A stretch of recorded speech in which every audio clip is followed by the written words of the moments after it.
Welcome साथियों।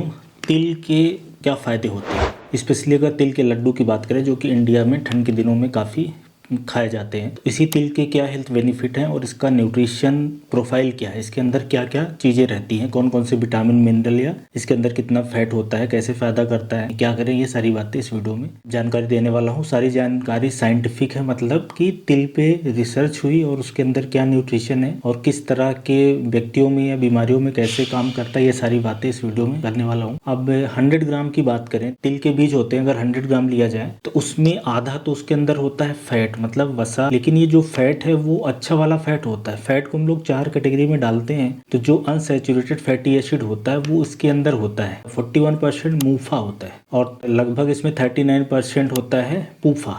तो मूफा पूफा लगभग बराबर ही होते हैं, poly unsaturated fatty acid and mono unsaturated fatty acid. और सैचुरेटेड जो फैट होता है वो 15% होता है। तो सैचुरेटेड फैट होना बेकार बात है और अनसैचुरेटेड फैट होना अच्छी बात है। तो अगर तिल के 100 ग्राम में से आधा फैट होता है, लेकिन उसका 85% हिस्सा एक ऐसा फैट है जो कि जरूरी फैट है, इसेंशियल फैट है, जिससे हमारे शरीर का काम चलता है। हमारे शरीर के जितने भी सेल्स है उसकी जो कवरिंग होती है, सेल मेम्ब्रेन होती है, वो फैट की बनी हुई होती है। काफी सारा हिस्सा फैट का बना हुआ होता है, तो उसके लिए ये होता है। तो ये एक तरह का ऐसा फैट है। फैट क्या होती है कि निश्चित मात्रा है कि आपको दिन भर में इतना ही खाना चाहिए। ज्यादा फैट खाना हेल्थ के लिए हानिकारक है। पर अगर हम फैट खाएं तो कुछ इस तरह के खाने खाएं जिसमें अनसैचुरेटेड फैटी एसिड हो, जैसा कि तिल के साथ होता है। तो मतलब इसमें हेल्दी फैट होता है, अच्छा फैट होता है। लेकिन क्योंकि फैट की बहुत मात्रा ज्यादा, इसलिए अगर आप तिल के लड्डू या तिल किसी भी रूप में खाना चाहते हो, कुछ लोग चटनी बना के खाते हैं, कुछ लोग और किसी रूप में खाते हैं, गजक के रूप में खाते हैं, ज्यादा नहीं खाना है, थोड़ा सा खाना है, बताने का मकसद ये है।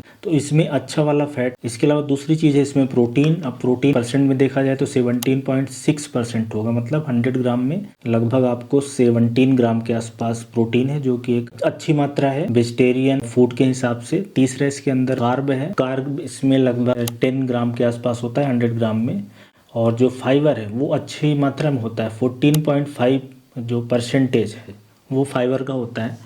तो ये जो फाइबर की वजह से काफ़ी बेनिफिशियल इफेक्ट आते हैं, स्पेशली जो कब्ज की समस्या होती है या डायबिटीज़ के जो पेशेंट हैं, ऐसे पेशेंट जिनका कोलेस्ट्रॉल बढ़ा रहता है, इस फाइबर की वजह से उसको कंट्रोल करने में मदद मिलती है। तो ये हमने देख लिया कि इसके अंदर अच्छा फैट है, प्रोटीन भी एक ठीक मात्रा में है, और कार्ब है वो कम है, कॉम्प्लेक्स कार्ब है, और फाइबर अधिक होने के कारण जो डायबिटीज के व्यक्ति हैं उनके लिए ठीक होगा, और ऐसे व्यक्तियों के लिए भी ठीक है जिनके अंदर कोलेस्ट्रॉल बढ़ा है। होता क्या है कि जो तिल है इसके अंदर कोलेस्ट्रॉल 0 होता है, और फाइबर की वजह से कोलेस्ट्रॉल को कम करने में भी हेल्पफुल है। और तुरंत जैसा कि मैंने बताया कि तिल को हमें कम ही खाना है। एक दिन में आप ऐसा खाएं कि 50 ग्राम से ज्यादा ना खाएं, मतलब एक लड्डू सफिशियंट रहेगा, 1 या 2 लड्डू। और ऐसे लोग जो यंग है, स्पेशली अगर मैं उनकी बात करूं, अगर कोई यंग है, जैसे 10 से 30 साल के बीच की उम्र हो या 35 साल के बीच की उम्र हो, जो हेल्दी है, फिट है, अच्छा फिजिकल वर्क करते हैं, वो तो 2-3 लड्डू भी खा सकते हैं। उनके लिए फिर कोई प्रॉब्लम की बात नहीं है, क्योंकि इसके अंदर न्यूट्रिशन भरपूर होता है। अब मिनरल्स और विटामिन और एंटीऑक्सीडेंट की बात करते हैं।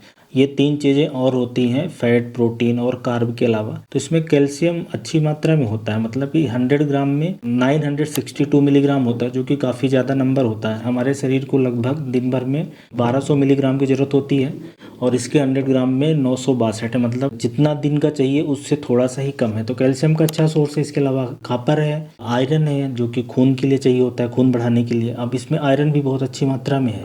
100 ग्राम में 14.6 मिलीग्राम है, और दिन का हमें लगभग इतना ही चाहिए होता है, 12 से 13 मिलीग्राम दिन भर की हमारी जरूरत होती है। इसके अलावा मैग्नीशियम है, मैग्नीज है, फास्फोरस है, पोटेशियम है, सेलेनियम है, जिंक है। तो ये सारे मिनरल्स खून बढ़ाने के लिए, हड्डियों के लिए, इम्यूनिटी प्रोवाइड करने के लिए, स्किन की हेल्थ के लिए, हेयर की हेल्थ के लिए, और जो हमारा रिप्रोडक्टिव सिस्टम ये सब काम करे उसके लिए जरूरत होती है। और शरीर के और अलग अलग तरह के जो हमारी क्रियाएं हैं सारे इन मिनरल्स के द्वारा होती है। तो कहने का मतलब है कि मिनरल्स भी इस तिल के अंदर उचित और ठीक मात्रा में है। और विटामिन की बात करें तो इसमें विटामिन ई बहुत ही अच्छी मात्रा में होता है। 100 ग्राम में 25 मिलीग्राम होता है। अब विटामिन ई एंटीऑक्सीडेंट जैसा काम करता है, इसलिए ये शरीर के तमाम तरह की बीमारियों को रोकता है, क्रोनिक बीमारियों को रोकता है। और विटामिन ई स्किन और हेयर के लिए भी बहुत ही जरूरी होता है। तो विटामिन ई हो गया। इसके अलावा विटामिन B1 है, जिसको थायमिन बोलते हैं, विटामिन B2 है, और विटामिन B3। बी ग्रुप के भी विटामिन है। अब बी ग्रुप के विटामिन, इसमें विटामिन B5 भी है, फोलेट भी है। ये सारे विटामिन बी ग्रुप के विटामिन मिलके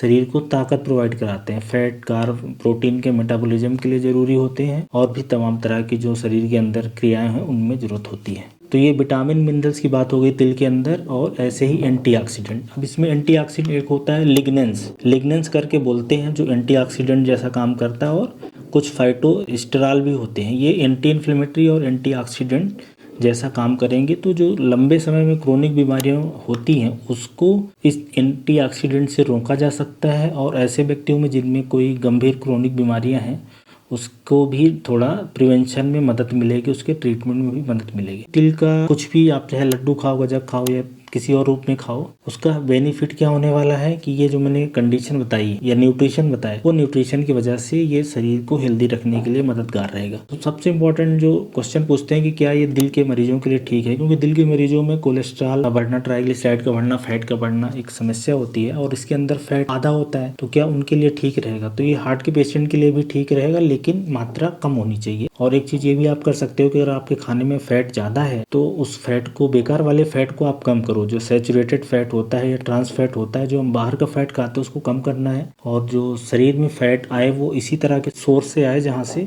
अनसैचुरेटेड टाइप का हो, ताकि उसका ज्यादा फायदा मिले। तो स्टडी यही बोलती है कि जब हम लोग अनसैचुरेटेड फैटी एसिड लेते हैं, मूफा लेते हैं, तो एलडीएल कोलेस्ट्रॉल जो कि बेकार कोलेस्ट्रॉल है वो कम हो जाता है, टोटल जो कोलेस्ट्रॉल है वो कम हो जाता है, और शरीर के लिए अच्छा होता है। इसके अलावा चूंकि इसके अंदर फाइबर भी होता है, कई तरह के मिनरल्स हैं, एंटीऑक्सीडेंट हैं, उस वजह से ये हार्ट के पेशेंट के लिए अच्छा रहेगा, ब्लॉकेज को बढ़ने से रोकने के लिए या ब्लॉकेज को प्रिवेंशन के लिए। पर नंबर जो फैट का है या इस तिल का खाने का वो लिमिटेड रहेगा। अगर आपको ज़्यादा डाउट है तो आप टेस्ट भी करवा सकते हैं कि एलडीएल के कोलेस्ट्रॉल है या एचडीएल है, ट्राइग्लिसराइड है, उसकी समय समय पे आपको जांच भी करवाते रहना चाहिए। और फाइबर की वजह से, जैसा कि मैंने बताया कि डायबिटीज़ के व्यक्तियों के लिए ये ठीक रहेगा, और कब्ज वगैरह है तो उसके लिए ठीक रहेगा, बीपी को कम करने के लिए ठीक रहेगा, क्योंकि इसके अंदर मैग्नीशियम और एंटीऑक्सीडेंट है, और calcium, magnesium, zinc, protein, phosphorus होने की वजह से हड्डियां मजबूत रहेंगी, दांत मजबूत रहेंगे। एंटीऑक्सीडेंट, एंटी इन्फ्लेमेटरी इफेक्ट के लिए बहुत से इसके अंदर कंपाउंड होते हैं, वो कैंसर प्रिवेंशन में या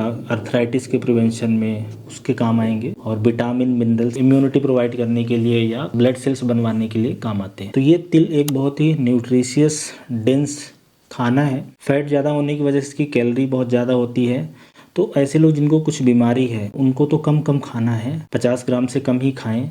लेकिन ऐसे लोग जो यंग हैं, 10 से 30-35 साल के लोग, उनके लिए बहुत ही अच्छा खाना रहेगा, मसल बनाने के लिए, हेल्दी रहने के लिए, या तमाम तरह की गंभीर जो बीमारियां हो जाती हैं बुढ़ापे में वो सब रोकने के लिए।